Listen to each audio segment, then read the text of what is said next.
Donald Trump Jr. went on live TV and blamed Democrats for a deadly shooting. While talking about political violence on NewsNation, Trump Jr. pointed to a horrific double shooting in Minnesota, where a state lawmaker and her husband were killed. He said that the shooter was a Democrat who worked for Tim Walz. Now, Connell McShane, the host, stopped him cold and said, actually, from what I saw, he voted for your dad. And Trump Jr.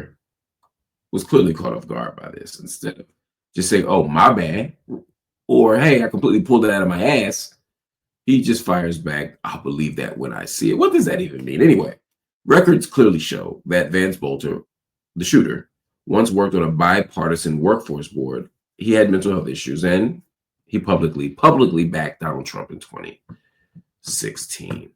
I don't want y'all to take my word for this exchange. It was rewarding to watch, I'll just say. Peep this for yourselves.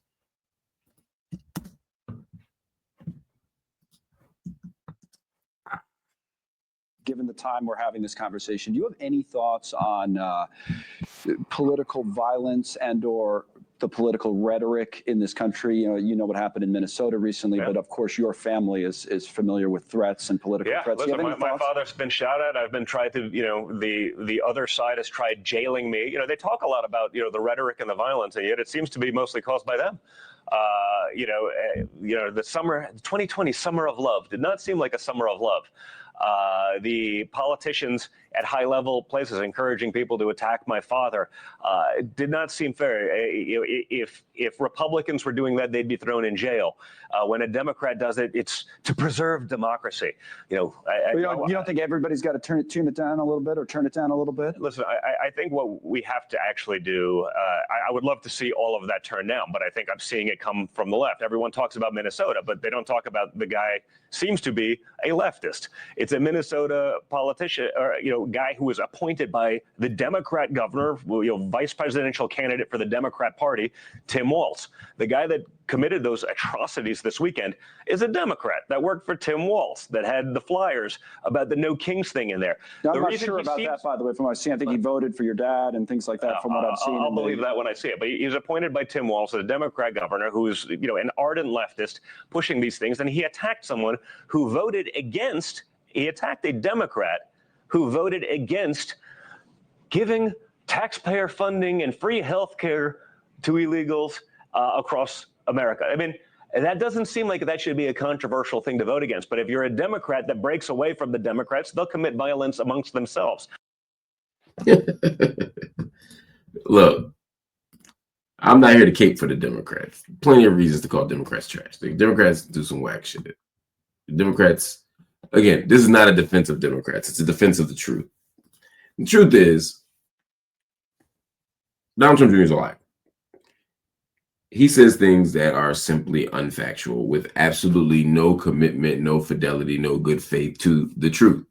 You can make a mistake, but he just pulls it out of his butt. That's first. Second, it's absolutely true that this man voted for Donald Trump. To frame this as a left-wing guy, a leftist. No, he's not a leftist. He's a Trump supporter.